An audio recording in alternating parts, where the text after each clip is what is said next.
Welcome to Highlighting the Journey, where we dive deep into the stories that shape us. From real estate moguls to innovators, entrepreneurs, from life-changing pivots through breakthrough moments, we're here to uncover the paths that lead to success and the obstacles that build character and the insights that inspire action. And I'm your host, Dan the Podcast Man. Today, we're highlighting another incredible journey. Hey everybody, it is Dan the Podcast Man. I have another episode of Highlighting the Journey. Today, my guest is Nicole Cooper. Hello, hello. All right, Nicole. Well, you got to give us a little background. Who are you? What do you do? Sure. Nicole Cooper. I own Gem Hunter Property Solutions. I also own Gem Street, which is a virtual assistant and marketing company tailored for contractors and real estate investors. But my main company is a developer, right? We flip houses all over. Build all over Long Island, Brooklyn, Queens, and the Bronx. And we work with other investors all over the place. All sorts of different investments and rentals, Airbnbs, rooming houses, all sorts of stuff. So Sounds like you have your hand in multiple pots. Just a couple pots, you know. Just a couple of pots. Gotta have, and we're actually looking for more pots. So I actually just started buying businesses. Or we're looking for businesses to buy, probably in the service industry, roofing, plumbing, electric, something in that kind of genre that will be able to integrate well with Gem Hunter and, still kind of generate its own profit while the market does its thing, kind of creating a second stream of revenue that is less up and down with the market. Gotcha. Now, because we have talked before, did you get influenced by Cody Sanchez with the businesses and everything? So Cody Sanchez, I've been watching for many year. That is definitely where it originates from. And I come from a pretty conservative background. We're in a very non-conservative, non-predictable industry. I mean, predictable. I shouldn't say non-predictable, but there's definitely various aspects that is unpredictable. Yeah, you run into certain things that certainly a dynamic. Yes, business. but that's you as well doing a risk assessment when you do evaluate property situations that you have money set aside for that situation. I mean. Am I right? I mean, everything's about risk analysis, right? Every deal that we do, I mean, it's constant risk analysis, right? But with recessions, with real estate, political changes and market shifts, there are other businesses that are less changing with the changing political atmosphere and such. I am like zero about politics. I just can't. I used to be Agreed. but so not to dive deep into politics, as I don't want that conversation. I'm gonna be honest, but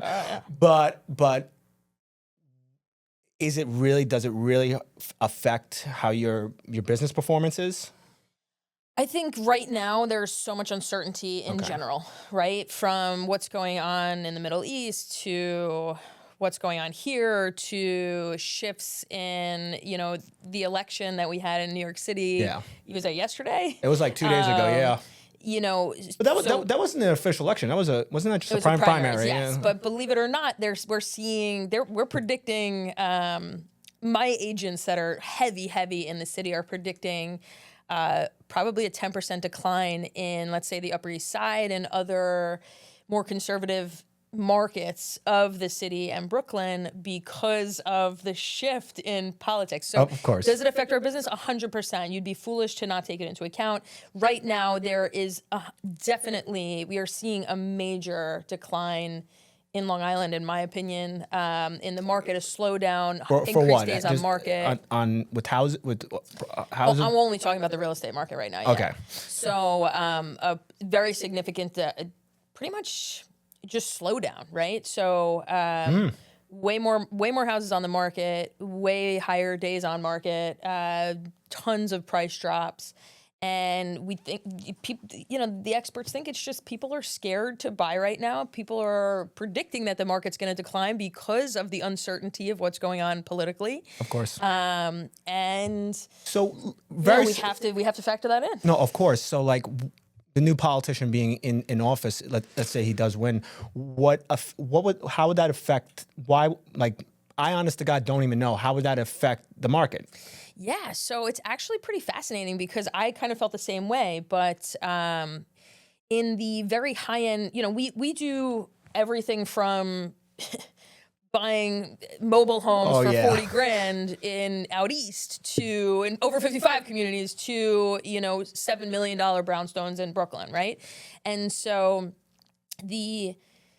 one of the very important things that I feel processes that we follow are using niche agents, right? Using agents, especially for those higher priced properties that are specialists in that particular market, in that particular price point. And so they have knowledge that, they think differently. They talk to different groups of people. And I was literally having a conversation today with my agent. We were making an offer, a $3.5 million offer on a brownstone today, and wow, God, man, so I play with such low numbers. You're throwing millions out there. You're throwing the word million. Yeah, it's fun stuff. Actually, it's definitely addicting. Oh, you don't have to tell me. I get it. I get it. What it's like. Man, like you start at a certain point where you're like, oh wow, this is a lot of money, and then you go to another level. You're like, wow, this is a lot of money. Now you're playing with a lot. I know. I thought 163 was a lot for my Williamsburg property, and now we're in like the threes. So wow, it's incredible. Fun stuff. I really want to pick on a certain point, everything that we are discussing, because of everything that is happening. I think it's very important that I find this with people all the time. They're like, I'm going to time the market. I know when to buy. Like I'm going to wait till interest rates go down. And like my personal philosophy is like, no, you have to strategize how you're going to able to keep going in whatever market you're in. Like the other day I was with a coworker. He's like, now's not a good time to buy a house. I stare at him. I'm like, wrong. I completely disagree with you. Where you buy and everything, yes, I will account for everything how I buy, but there is still different strategies that, yes, you should be always active. I don't know. I feel like I should never be really sitting on the sidelines. Yeah. You have to figure out what market cycle we are in and how to win on that. I mean, absolutely. I mean, it depends on who you're talking to, right? So like, if you're talking to an end user and they can wait 6 months and they are in a house and it's the market, then sure, it doesn't matter. If you're going to be in a house for 30 years, then that also doesn't matter. If you buy now or in 6 months, it's not going to go down enough for them to see a challenge for a 30-year investment. But as a full-time investor, right, you would be foolish to sit on the sidelines. 100%. It's just about how you buy, right? It's factoring it in. So, for example, right, how you had asked how is that going to change the market? Well, the answer is a lot of conservative people are saying that they're going to leave New York City because they're concerned at how the taxes are going to change and how costs are going to change for different things. And so there are people who are going to get out of New York because of that. That's going to drive pricing down as it drives inventory up, right? And so it's just about adapting to market trends. So right now we are calculating in the last 2 weeks or so have increased our average time for a flip in our calculations from 7 months to 8.5 months on Long Island, and in the city from 8 months to 10 months. We're factoring in a 5% decline on all of our after repair values. So, so here's a good question. How do you calculate something like that? So like how do you pivot from a maneuver like that? What do you mean? So like you're telling me you're going to have a decrease. Well, you have an increase in your lead time. It sounds like, right? How do you come up with a number like that? Experience, you got to work your way backwards, right? It's how long does it take us to flip the house? So 2 to 3 months for the renovation, right? So it used to be 1 to 2 months on market, right? Yep. And you go with the higher amount of time. So 3 plus 2 months for somebody to get a loan, 3 + 2 + 2 is 7, right? But now what we're seeing, you have the same time for renovation, but now your 2 months maybe is 4 months or 3.5 months. And so it's still 2 months to get a mortgage for the buyer. And so now that 7 becomes 8.5. And if it happens sooner, awesome, bonus. We just make more money. 100%. And that's probably what you're, I would, if you agree with me, is that that's probably what you're experiencing now. And that's how you're able to put the calculations in that factor that this is what's actually happening now. And now you're seeing the trend. You're seeing certain trends starting to happen. Now you have to pivot and say, well, we have to calculate things differently now. We have a couple of houses that have been sitting, for sure. I Really? think most of my colleagues, most of the people that are doing as many houses as we are seeing the same thing. Most of the agents I speak to. What locations? Like just. We have one in Merrick that's been sitting probably about 6 months. What? And Really? it's beautiful. We have one in Far Rockaway that's been sitting almost a year. That's a whole different story. It's actually an interesting learning lesson that we could talk about. You have really good learning. We're gonna go back to that, but keep going. Where else you got? We had one in Bayshore that was sitting for a while, but that was because a buyer backed out, and then it was like this whole kind of snowball. After you have a lot of days on market, it's harder to find a buyer. It didn't have a basement or a garage, so it's a very small starter home. And so those kind of outside the norm houses, you have to expect that they're going to take longer, right? Of course. And then we just put a house on the market in Northport that we expected to kind of fly off the shelves. We've had like 5 showings in 2 weeks. It's a little bit scary. Wow. And we spoke to our agents who do the highest volume in Northport, or the agents we spoke and we picked, which, like I said, we picked specialized agents. And there's a higher inventory than there's been in 7 years in Northport right now. And they're like, I don't understand what's going on. And I'm telling, it's just between the bombing, what just happened, with Iran, I think that people are scared and they're sitting on the sidelines. Gotcha. This, by the way, this is so Nicole Cooper, by the way. I didn't even how I wanted this podcast to go originally was like, I want to dive into her backstory, but she goes, bam, we're going right into business, baby. And I love it. Are we going my backstory No, also? we're going, that's why I'm going to pivot the conversation now. Before we get into your backstory, I really want to know, how'd you come up with your business name? Good question there. So I used to be an earth science teacher. I'm a sustainability junkie. I am really into the environment and kind of green living, green building, all that good stuff. But I'm obsessed with crystals. And my mining crystals, like actually digging rocks out of the ground, is my hands down favorite thing to do in life. Like when I retire, I want to retire to a mountain and have a piece of land that I can just mine my own crystals on, and just These crystals do anything?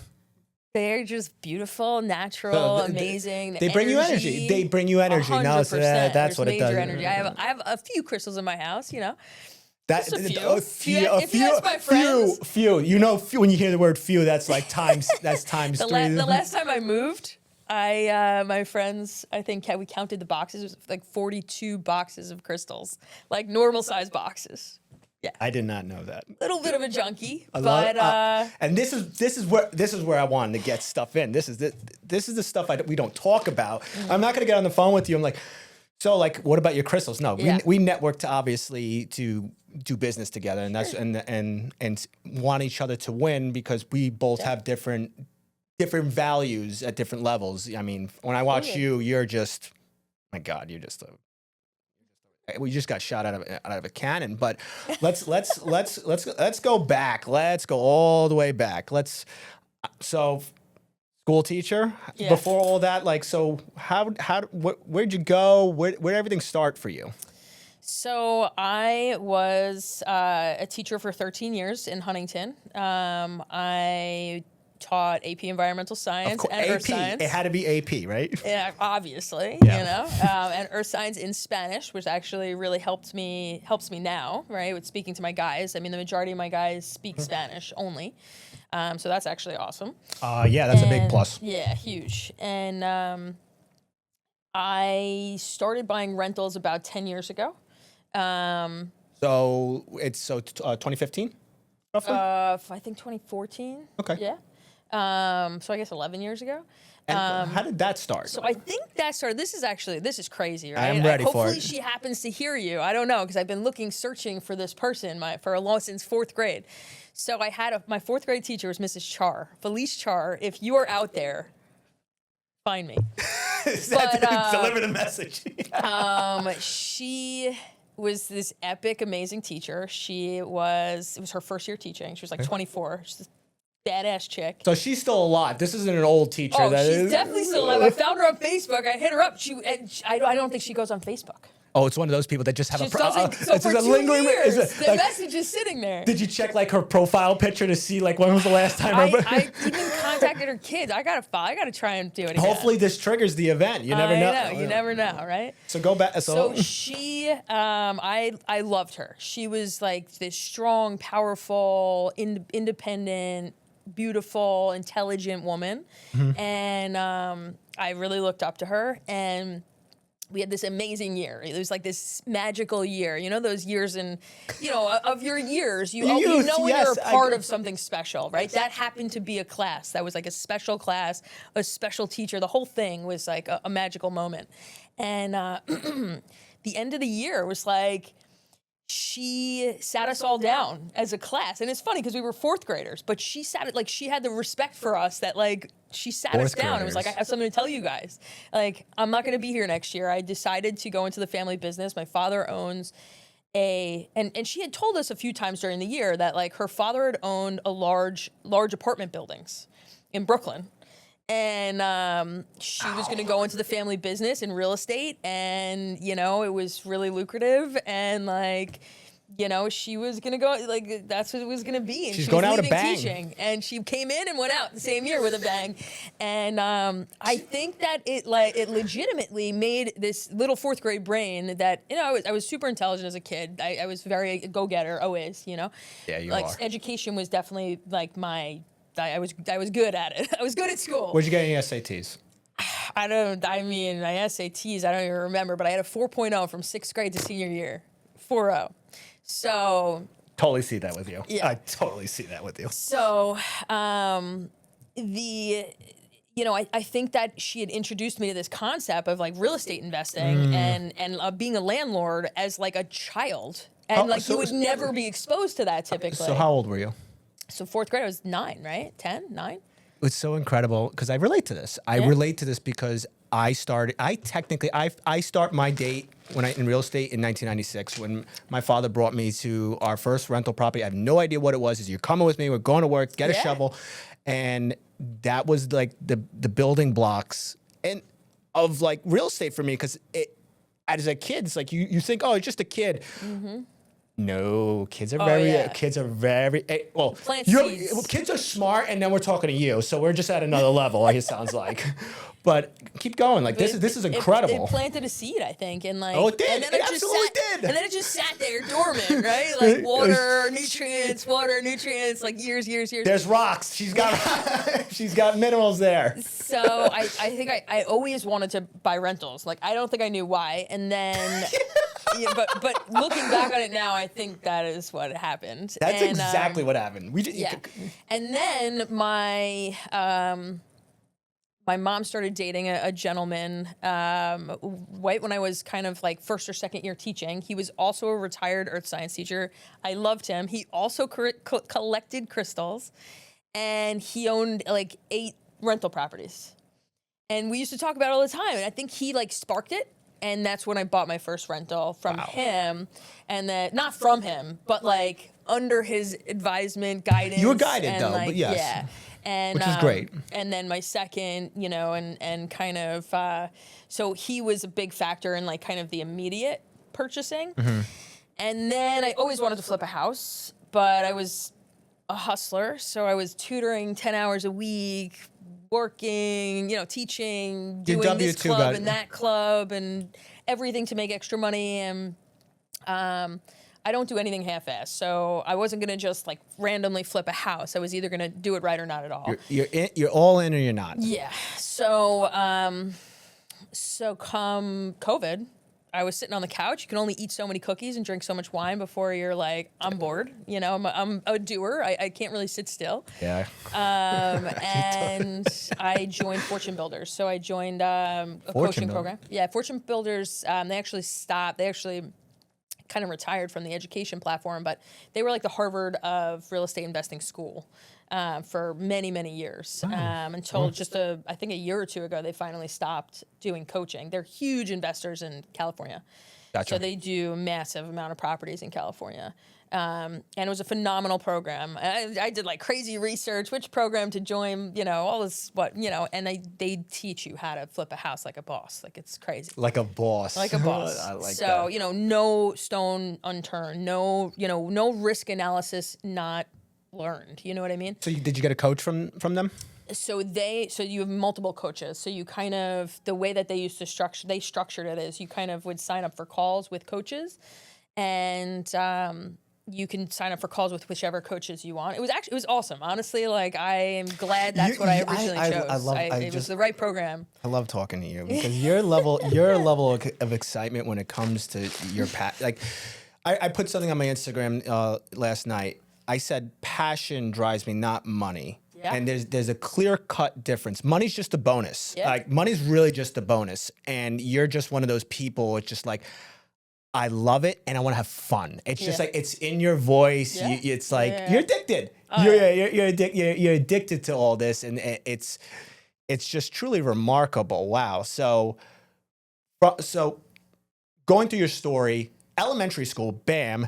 You went to school, went to college. Where'd you go? Boston University. And what'd you graduate with? A BS in human physiology. I played lacrosse there as well. Ooh. E1, top 10. My God, her stories, like just these pieces are just lining so perfectly up. Like now I fully understand. So there's no BS with you. There's just you're just gonna check somebody right down. You know.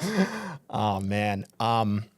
So after college, did you start working as a school teacher? How did that unfold? So I actually did AmeriCorps. So after college, I went and got my master's in teaching. Sweet. And then I did AmeriCorps for a year in Pennsylvania. It was awesome. That's where I focused on, it was like sustainability education and helping local kids at a housing project kind of learn how to get involved in environmentalism and nutrition via a vehicle of the community garden. And I was based at a college, so it was the goal was to essentially connect these local educated or highly educated college kids with local kids that were living in poverty.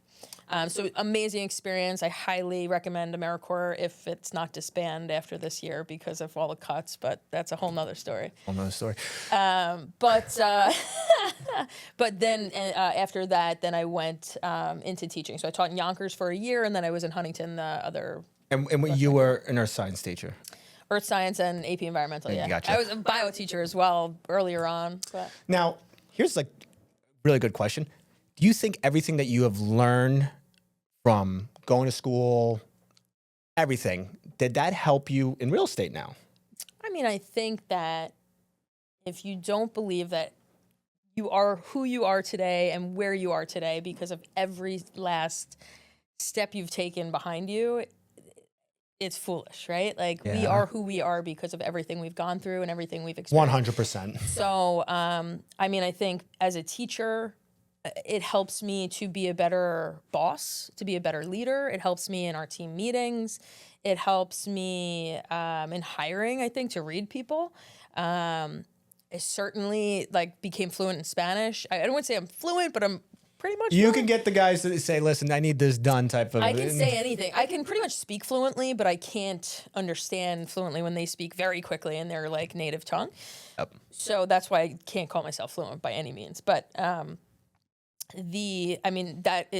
that was only from teaching, and that's an unbelievable. I mean, I speak almost as much Spanish every day as I do English. It's crazy. With all that being said, there must have been a moment. There must have been some moment in your brain, because you said you are who you are because of all the previous things you went through in life. So there must have been a moment where you're like, I'm not just supposed to be a school teacher. So well, it was like an ongoing challenge that I had, right? So I was originally pre-med in college. God. So I took the MCATs actually. I got 1 point lower than I wanted to get as an overachiever. It would have been fine. I could have gotten into. She's still upset with this. And she is still, clearly. she's rolling over in her sleep about this. I mean, listen, but everything happens for a reason, Of right? course. So I ended up. I was like, and then I like ended up being like, you know what? I don't want. So I was going to retake the MCATs, and I was like, I don't want to spend the rest of my 20s and early 30s taking tests and not doing anything. The MCATs were 3 days after my 21st birthday, so I didn't drink on my 21st birthday for the MCATs. And then I got 1 point lower than I wanted. She is. You think if you drank, it would have helped? We'll never know. One more question, anyway. And my life, I wouldn't be sitting here, you know. But imagine that was the whole catalyst. It was that. It's pretty interesting, yeah. But you know, so I was originally pre-med, and then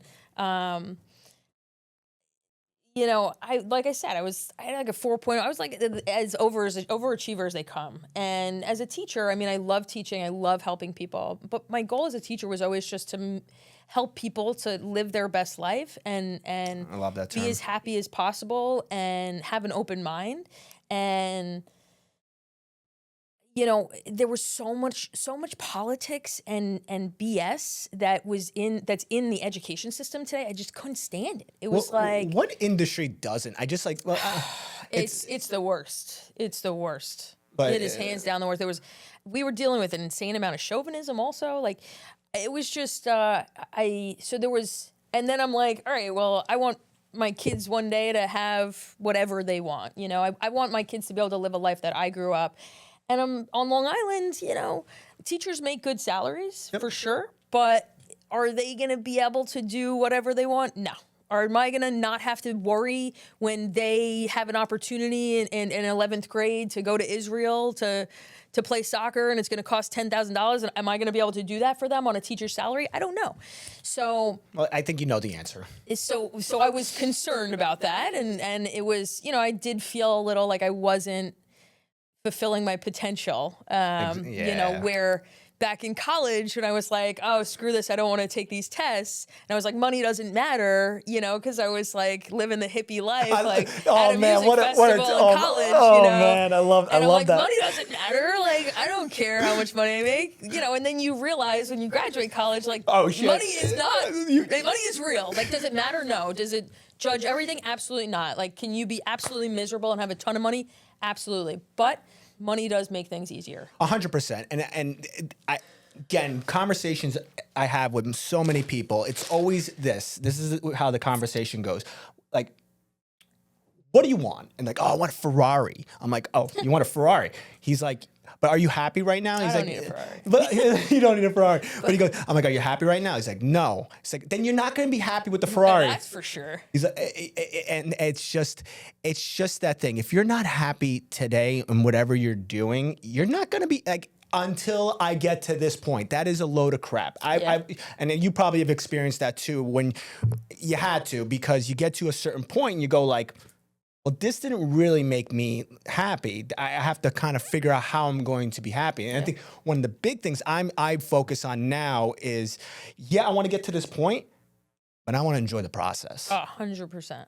100%. I want to enjoy that process. And that's where I'm at right now. So that's where I'm like, you know, I'm scaling my business very quickly. And I could see that. I could see that. But so, you know, you go to like, okay, now I'm working 100 hours a week. This is not what I'm looking for, right? Like I'm not trying to, like, money is important and success is important. And it's more about achievement and success than it is money and just stability, right? But I can't work 100 hours. Like, it's not worth it, right? It's about the process. It's about how you get there. We have one life. If we are not enjoying it, if we're not enjoying our time, like, you just never know what's going to happen tomorrow, right? And so I can't live a life that I'm living solely to work. That is not who I am. It never was. And so I'm currently in a process of I actually just promoted my dispo manager, Tyler, to GM. So super exciting. So he's slowly kind of taking a lot off my plate. We have a full-time project manager. They're doing back-end stuff. You know, I mean, I've built my team very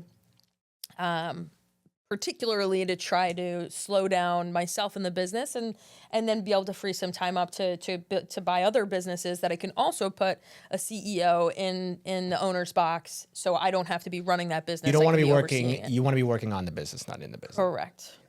And you're mentioning team. You're mentioning Tyler. How, like, for me, all I know when I'm doing this real estate, even at work right now on my W-2, I just love my new job role, what I have.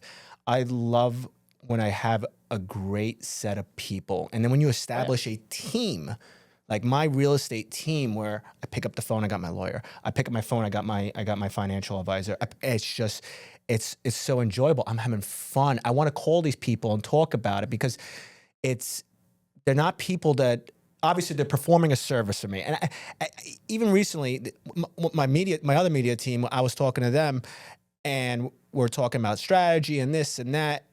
And it's like I said to them, like, I pay you for these services, so it's like you technically work for me, but I don't even like saying that. You work with me. We work together. I'm a firm believer in that, and I think you're in that boat too, where it's like you want to be surrounded and have a good time and it's like you don't want to devalue people because I'm at this level, but because you got to a certain level and it sounds like if Tyler works out, like in a sense of like where that person's capabilities are, you are opening that door for him. Oh, absolutely. 100%. And now you can watch that person grow just like how you did. And that's probably more exciting. Oh, yeah.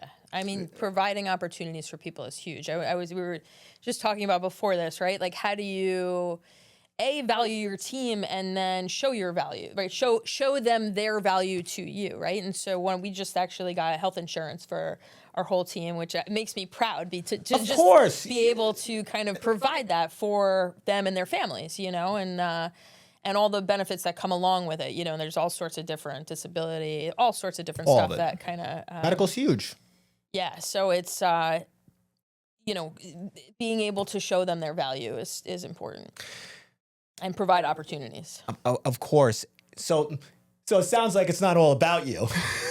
I mean, it's certainly not all about me. It's a team. No, oh, come on. I gotta break chops with my guest. But that's one of my new favorite things, and I've been getting into that position more and more as I've been excelling, is giving people the opportunity. Oh, yeah. And it's so cool to be on, like, you're at a table, wherever you are, you're at a table or you're looking at that person dead on, and you can either get to say yes or you get to say no, and you literally can change their life right then and there. And I had a couple recent moments where I had that moment where I'm like, I can easily say no, but you know what? My heart and my gut, because that's what I follow. Yeah, business, I try to think with my brain. Don't work all the time, but when it comes to my heart and gut, it's never wrong. It's just, for me, it's just not, it's just. Have to trust it. Gotta trust it, and I want to feel good about it. Absolutely. And, with your business and everything. So actually, no, hold on. Before we dive into that, would you say the school teacher was the, like, what I want to say is like, you said it planted a seed. It's like you heard your school teacher's story where you taught for 1 year and then she was out. Like that is not a story I've never heard that story. You're the first person to tell me a story like that. That must have been so much more than you actually even realized, because you're trying to find this person still. Yeah, I mean, the crazy part is that, like, she really did have, like, she was always my favorite teacher, right? We always have one of those, yes. And I was I went into real estate. I started buying, I did all these things, and it didn't hit me until a couple years ago. Oh, so this has just been, it's just buried in the back of your brain. Yeah. That I was I like, love that. Somebody was like, how did you, like, how did you, I don't have anybody in my family who does real estate. Nobody owns a rental property. Not a single one. Nothing. Really? My nephew's about to own one, but that's because of me. But he's also going to inherit a lot of houses if I die. So, okay. At least right now. Yeah. For now. But, you got to be in good terms. I don't know how everything's going. Well, I mean, if I have kids, he probably loses that. But, No, I'm just playing around. You know, I think it's just out of nowhere, it like dawned on me one night. I was talking to a friend. We were like out to dinner or something, and they were like, how did you get into real estate? I'm like, it just like popped in my head, you know, because I always was interested in it, and I didn't know why, and it had to have been. There's no other rhyme or reason, right? That was the explanation. She was definitely like a major player in my life of who I became in general, and who I looked up to, and she left to go into real estate, and it wasn't into like real estate. I didn't know, you know, people say like, oh, you're in real estate. They immediately think you're a real estate agent. Yeah, of course. Right? You have your license? When people say to me back in the day that they were in real estate, I would immediately think they were like landlords. And I think it was, wow. So it was like my brain was wired differently because of her. Wow. I know. Because that's like the question all the time. It's like, oh, I'm in real estate. Oh, you got your real estate license? I'm like, no. You could buy a house without real estate? Yeah. Oh my God. That's like, that's one of my favorite conversations. Everybody's so shocked by it too. They're like, what? Like, what are you talking about? So, because my podcast and everything is highlighting the journey. It's these moments in people's lives, and this is the moment it keeps spinning in my head right now with you. Do you think that because of that action that I'm going to just say you have, but do you know of anybody that you have like influenced in that direction? Well, so that's interesting. So as a teacher, right? Yep. I didn't stop teaching until 2 or 3 years ago. So I had started during COVID. So I started flipping houses, and I was teaching for 2.5 to 3 years. How long were you teaching for? 13 years total. Okay. And then you 2 years ago, she made this wonderful announcement in one of our meetings. She was like, it's over. We're like, what? When she retired? What? And you're sitting there with a glass of wine on the meeting, like, yeah. Yep. It's good stuff. Oh, man. Stuff. Well, that's always the thing in the meeting, too. That was like, it's always the questions like, when are you going to quit your W-2? And like, when we hear the story that somebody did it, it's just like, wow. Like that's such a, you have to make a good amount of money and you have to be okay. Consistency. Of course, it's all those things. But going back, do you think in that 2.5 to 3 years, I was teaching again Spanish immigrants or Hispanic immigrants earth science, but they were like 10th graders, whatever. Here we talked about real estate a little bit, but my other AP environmental was seniors. So I had like 2 classes every year pretty much, around about 55 to 60 kids. And we talked a lot of real estate. So I taught them how to burr, I taught so there was a lot of conversations going on. Don't you love those conversations? That absolutely. They would beg me for that, Of course. So I 100% think there's a lot of people that have gone into or, touched on, and are going to go into real estate, because of those conversations. 100%. And, other than that, I mean, I'm sure there is, but there is. There's a lot of people in my life that have even asked me about it, friends, that continue like, oh, how do I buy a rental property? Oh, how do I do this, So it's... How do you steer a conversation like that, by the way? Because I get that question all the time, too. It's like, oh, I want to buy a rental property. How do I do it? I'm like, well, that's a very tough question because what are you looking to do? And then it's just like their heads go upside down because like, what do you mean? I just want to buy a house and let it make me money. Well, what do you want to do? You want to build cash flow? You want equity? Sure. What is the method?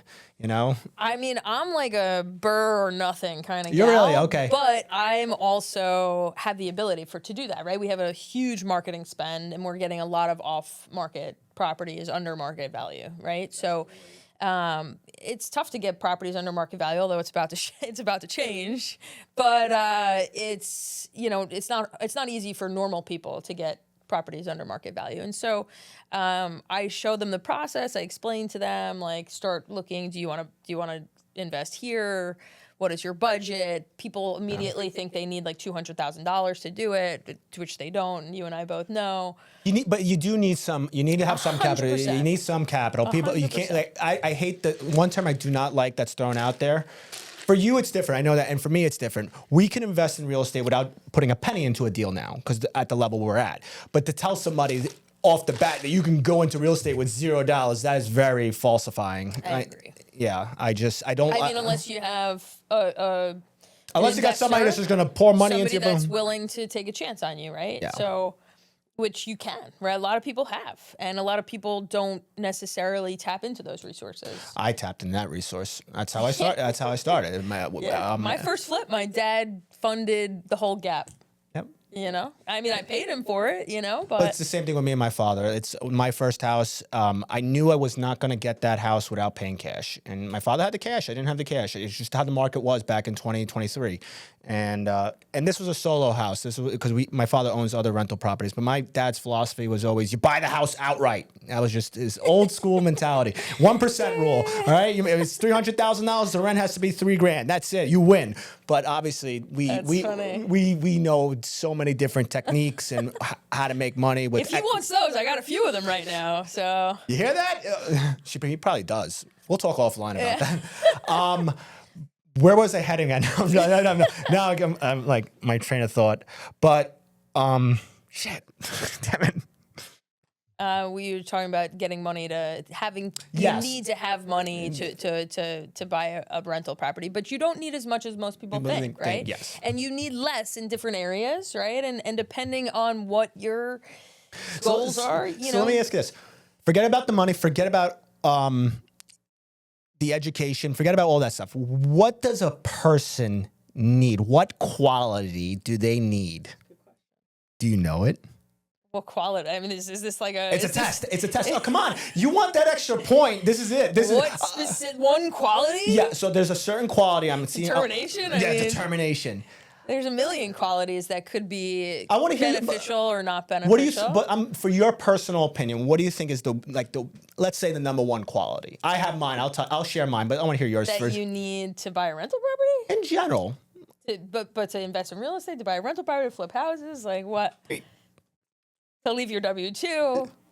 To step out of the. You have to have courage, right? Okay, like, so that's good. There we go. That's a great. I think so many people are so stuck in this, like, this is what you do. This is, well, you're sold that. You got to stay in these lines. You got to stay safe. And a lot of our parents, right, come from a generation that was scared to go outside the box, was not rewarded for going outside the box, and you have to take risks to get rewards. You know, it's just as simple as that. I mean, it's flat out. Like, my parents were so angry at me when I told them I wanted to leave teaching. Oh man, love it. I mean, my mom cried. You know? It's like the rock star. The rock star's like, I'm gonna make it in a band, and then they're like, they actually made it in a band, and they're famous.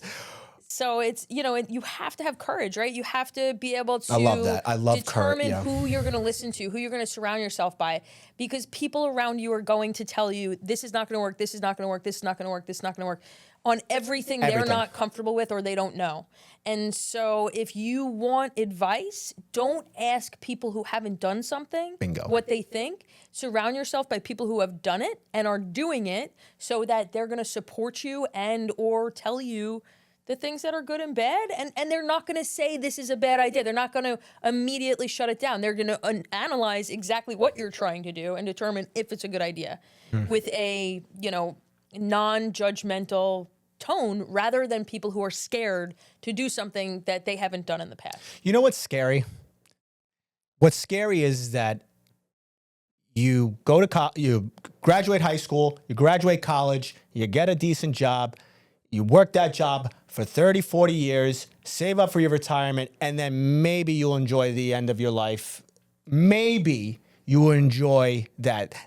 That's scary. To me, that's scary. Like fitting into that box. Like, you got to do it this way, and this is the way life is. But you are you are sold that information. Like, same thing with my parents. It's like, you need a good job. You got to work. Not discrediting a good job. I love my W-2 and what I do for a living. I really, really do. And I was actually going to quit until I got into a really great position with a great company. And now I'm just like, yeah. And there's nothing wrong with that. But also my heart is like, I am not going to be on this plan. Like you said, tomorrow can be my last day. I want to give it my all. I just want to put my head down the pillow, knowing the fact that today I did this. I got Nicole Cooper on my podcast. I had to get her on. But these are the things that drive me. This is my passion. And by the way, here's my answer. Willingness. I think willingness is one of the big factors. I think also courage. There's so many ways. I think willingness is my interpretation of it, because are you willing to fail? Are you willing to take the risk? Are you willing to put yourself out there? Are you willing to look stupid when you fail? And you have to be. Yeah. You straight up have to be. You have to be comfortable with the fact that, because we know deep down inside that people are looking around that says, "Oh, we told you." We want to say, "We told you so," and now, well, you can't tell me that now. You can't, because I seen the other side, and now I'm on the other side. I'm like, yeah, silly. It's just. It is silly how it is, but you definitely mentioned something good. Don't take advice from people that are scared and never done it, and because they're not going to give you the good information. They're just not. You want to ask I want to ask you. I want to ask Nicole, how do you invest in real estate? I see you do it. I want to live your life. Those are the people if I have any positive, like any good value to give you on this podcast, is what Nicole said, is you got to ask the people that are living the life that you want. Yeah. We talked a lot about stuff, and I got to have a little fun with you. All right. I'm like two ways I want to do this. I want to, like, first, do I go into like asking like your hobbies, or do I just want to do rapid, stupid questions with you? But I think I want to do hobbies. All right. You already got some, but okay. Okay. All right. Let's go to stupid questions. All right.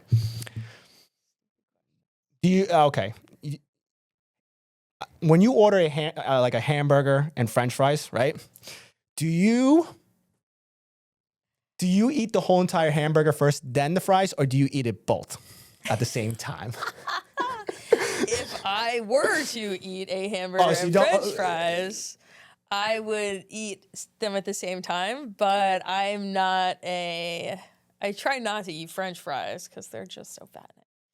And good. They're, it's like, what would you prefer then? What would you prefer? Okay. I like good food. I'm like a food junkie. I'm like a Michelin star eat. Like like my favorite thing to do. So go back to hobbies, right? Like my favorite thing to do is go mine for crystals and go to Michelin star restaurants. Hell yeah! You know, like. Did you hear about I think it's a taco truck that got a Michelin star? Get out of here! Really? Yeah, I saw something on the news that this taco truck, I don't know where it is in the city, that got a star. That's cool. Good for them. I don't understand why a tire company can say it. Right? It is pretty interesting, but yeah.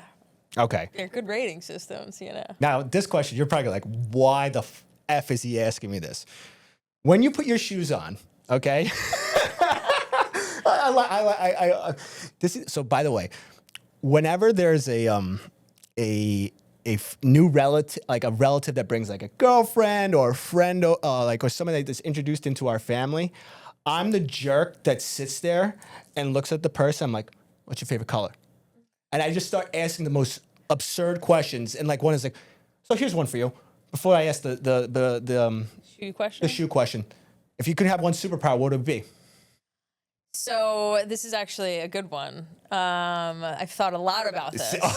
Now it's interesting though, because it ends up lending itself to kind of a different superpower. Let's go. But 2 superpowers. My superpower would be at any point, at any time, you could speak to anybody you want in a language that nobody knows in the world, like a new language. So like we could be out of nowhere just speaking. So there's no chance in any capacity. So private conversation. Right. You would have no idea. So you can speak out loud. So you're not like trying to hide it, but like nobody could possibly understand what you're saying.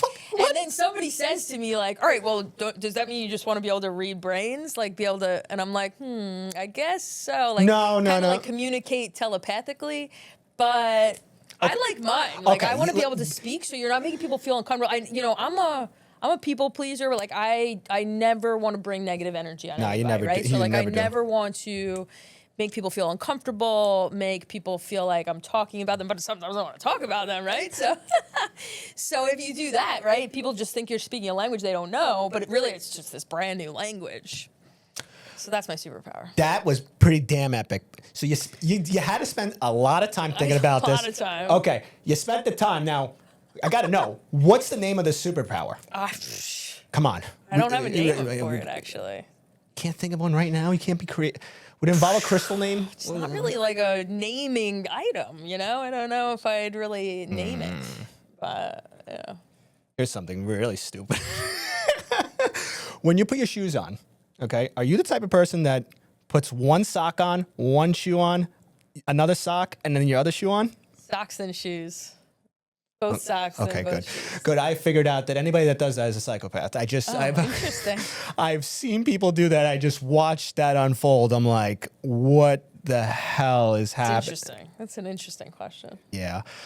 Oh man, I gotta write these stupid questions up. There's so many of them. I can't think of. But what I do is when I bombard certain people and then I don't see that person ever again, I feel like it's my fault. Like, oh my God, we have interacted with Dan Giambrone. We have to get out of. I have to get out of this family before. That's interesting. Well, no, I don't think that's it. I'm very. I don't know. I'm in my personality. I like to have fun. Like I think life, just everything we have talked about. I like to laugh. I like to enjoy. I want to have a good time. What's your favorite superpower? What superpower would I have? That's a good one. Like people that answer like invisibility. I'm like, oh well, I know what you're about, but. I want to say teleportation. That's a good one too. That would be my number 2. Yeah, just because. Yeah, it would be teleportation. I do like driving at some capacity, not always in the city, but if I can be boom here, boom there, I don't know. I think my business will times 100. Oh, yeah, I mean, you could be everywhere. You think if you didn't live in New York, you'd feel the same way? Oh my God. Oh my God. Rough. When we flip houses in Brooklyn, you got to go to Brooklyn. Tomorrow I have to go to Brooklyn to see this house that we have to close on in 7 days. We got the deal like yesterday. Wait, where do you live right now? So I actually have. So my house is in Farmingville, but nice. I just got a second beach apartment in Long Beach.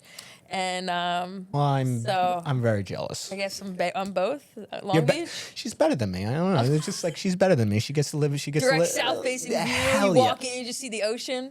It's awesome. Sick. I'm excited. My cats really needed a balcony to look at the water, so we got a summer or beach apartment. Are you like one of those people? Like, oh yeah, my pets need their own private. Absolutely. I'm looking for a 2-family in Long Beach.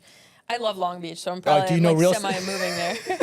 So we just did this like whole marketing campaign in Long Beach only. It's kind of funny, but literally I'm like, all right, well, I need a balcony for the cats. I need like all these different things, like specifically for my cats. But more importantly, my cats are. Besides the cats, like we gotta have a rock room, right? Oh well, obviously. I only can imagine what that room looks like. I actually my rock room at my house has become my office. My office is in my rock room. So all the positive energy just goes right into the business. There's a lot of rocks. There is a topic I did want to bring up because we were talking before the podcast, and now it's going to pivot from all the nice, casual small talk from going back a little bit into the real estate world. How do you feel about Airbnbs? So I have a bunch of different rentals, right? I have single families, multifamilies. I have an SRO, which is a rooming house, and then I have 2 Airbnbs. One of them I just transitioned to a midterm rental where I actually rent it to somebody who's doing Airbnb arbitrage. Wait. Airbnb arbitrage is when instead of buying a house, you rent a house. So you rent an Airbnb. You Airbnb it. So let's say you want to get into Airbnb and you see the potential profit in Airbnb, but you don't have enough money for a down payment, or you don't want to take the risk of buying the house or fixing it up, or all of that. So you rent a property from someone, and then you obviously would have to make sure they know that you're going to Airbnb it, and you use it for Airbnb. Wow. So the downside as the renter is that you have to furnish the house. You have to put a decent amount of money into kind of some, when you're Airbnb-ing, if you want it to be a special property. And of course, you got to make it special. It's got to, when it comes to Airbnbs, because even myself, whenever me and my wife used to get an Airbnb, we always wanted to find the fun house. You want to find the house that you wouldn't, it looks fun, but you wouldn't live in it, but you just want to stay there just for a little bit. So it's like kind of finding that theme. Like I know like in like Florida, they're like, I guess Harry Potter ones, and like they just have, you're rolling your eyes. I just hate Airbnb. I hate everything about it. Okay, but why? Why do you hate them? Why do you hate them? So moral of the story is we're renting it to this guy to arbitrage it. Okay. He's arbitraging it. It is. I've had property managers. You know, I know people that say like maybe I just didn't have the right property managers. It is constantly a nightmare. People disrespect your property so much. There's constantly things breaking. There's constantly things needing to be fixed. There's constant attention so far beyond. You got to be on this thing long-term all rentals. day. It's not even funny. Yeah. There's constant, this person got locked out, this thing happened, that thing happened, the electrician's got to come, the locksmith's got to come, the plumber's got to patch the wall. It is nonstop. It is a pain in the butt. It is not fun, and it's not, you don't actually make as much money as people think, you know, between the extra cleanings, the this, the that, all the excess repairs, somebody broke this. Airbnb never actually insures things. They say they have Airbnb insurance. It's total bullshit. Excuse my language. No, go ahead. It's fine. They suck. Do you like fall into situations where like they damage the like whatever's inside the house and you cannot get the money back for that? Somebody broke a TV and Airbnb didn't refund us. I mean, it's literally, I don't think I've ever gotten money back from Airbnb. And if I told you how many claims I've put in over the 3.5 years I've owned the two properties. How many claims? No, come on. How many claims? A lot, a decent amount, at least 10 claims. And we don't put them in for little things. And literally, I don't think I've ever gotten a dime from them. They always make it into our fault or, you know, say that, like, whatever the case is. Always. They never pay out. When we talk about real estate, and I say this all the time when it comes to real estate, long-term play, I want to buy a house, or, you know, obviously you do a lot of flips, so you're working that. But like for rentals, like for me, I just want to stick a tenant in there and not think about it. This is something that is like, the money's not worth that. One's active and one's passive. Airbnb is not passive, right? Long-term rental is passive. And it's income. just, And I just, that's what I because it's just been thrown around so many times with me and my wife. And we have friends that do Airbnb and they're very successful, but it's just like, I always thought about it, but now you're just, I don't know. Do I follow the person that has a 4.0 GPA? I mean, listen, everybody's different, right? Like, of course. Everybody has different. People look at what I do with flipping and think I'm crazy. That like, you are crazy. It would stress them the hell out, like, right? But I love it. Like, the chaos, I don't mind. Like, I live for chaos, I think. How your brain's wired. And 100%. But the Airbnb stuff is just annoying. It's like, for me personally, right? So other people would probably think that they could never do what I deal with flipping. Mm-hmm. But they don't think that's as annoying, you know? And maybe I just think that's really annoying because I have so much going on with the flips that, like, this is just annoying. I don't do well with people lying, People lie all the time to get money back, which just bothers the hell out of me. It's just like, don't lie. I'm like, lying is my number one pet peeve. Like, that is my number one core value is honesty. And so that drives me nuts. But, you know, I just think that, it's not for me. So I transitioned Arizona to that. I have to transition my Memphis house to it because it's just like, I got 3 questions left for you. Okay. I want to keep the first one is pretty simple. For this podcast, I love the shirt. What made you decide that? What? I'm in summer mode. I love it. I love it. I'm like, you know. It's Friday, right? Is it Friday? It's Friday at 3:15, you know. Yeah, got it. I love it. Going back to Long Beach from here, it's... Oh, man. Summertime, babe. You lucky son of a gun going right back to Long Beach. Okay, that was one question. My second question for you is, where's your business? Where are you heading now? What's the future look like for you right now? Sure. So I think we touched on this a little bit, but just continue to grow and, I'm transitioning Tyler to GM. Yep. So me slowly kind of not being on the front end of the business, focused on just kind of marketing and how to continue to scale the business. Yeah. And we're probably going to get an office, an in-house office. Right now, I have a home office that my project manager comes to sometimes, but we're probably going to get an office for the whole team. You need a home. What? You want a home for your team. You want everybody to get. Yeah, and I just think that you really are able to improve your process if the leadership can oversee and be standing right next to my 100%. acquisition specialist. So I think you can save deals that way. I think there's a higher capacity to work as a team, right? Yeah. Truly, and so that's definitely in the future at some point, not too far out. And, the goal is to really bring something else into vertically integrate with Gem Hunter. So whether it is roofing, siding, windows, plumbing, electric, something in that nature, or like, I don't know, something with sustainability, I'd like to buy a business instead of start a business so that proven processes, track record is kind of there, and there's a lot out the beginning. There's a lot of people retiring. There's a lot of businesses opening. So if anybody's selling a business, go to her. Call me. Go to Nicole. Before I ask you the last and final question, first I want to say, Nicole, thank you so much. You're the bomb. Absolutely. I admire the shit out of you. I think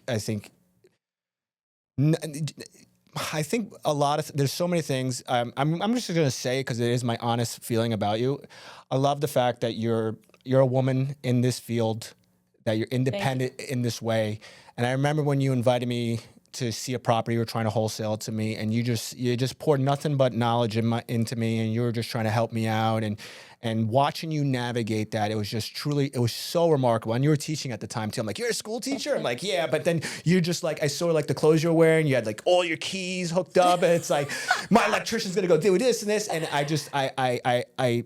admire everything you do and how intelligent you are. I love how just like, I can get on the phone with you. I can shoot the shit, and then you can just talk about business. So Nicole, I really thank you so much for coming on my podcast for that. And now my final question. This is, you could direct yourself to the camera for this one. For my viewers out there, I just want you to give your personal advice. It doesn't necessarily have to be like real estate. It could just be like you said, you're talking about your core values, but I just want to hear like some great message or advice to people maybe that are just starting, or maybe they're in it, or maybe they're thinking about quitting, whatever it is. I want you to sign off. Oh, so I'm looking at the camera You're looking now? at that. Oh yeah, that. It's about limiting beliefs, right? Do not have limiting beliefs. The majority of society and the public has limiting beliefs, allows their family, allows the people around them to determine what they can and can't do, to get into their head and believe when they say that something's a bad idea. If somebody says something's a bad idea, figure out how to do it, right? See challenges as obstacles, not boundaries. See hurdles as, how do I get over it? How do I get past it? And when you can think like that, and you can think of, okay, here's a challenge, here's a situation, how do I solve it? You're going to be happier, you're going to be more successful, and you're going to make your dreams come true. Hell yeah. I forgot to do one last thing. Please plug yourself in. How can we reach you? So Gem Hunter Property Solutions with an S at the end. Gem is spelled G-E-M. No for J. those of you who don't know how to spell. I don't. Gem Hunter Property Solutions, Instagram, Facebook, Nicole Cooper on Facebook. Don't hesitate to reach out to me if you need help, if you need advice, if you're looking for a property, if you're looking to lend money and get high Everything. rates. Either way, if you're in the business, if you're not in the business, we'd love to connect, because there's always ways to create opportunity for each other. Thank you, Nicole. And that's it for our episode. I hope you enjoyed. Please leave a comment below, and I'll have all Nicole's information in the bio. We'll see you next time.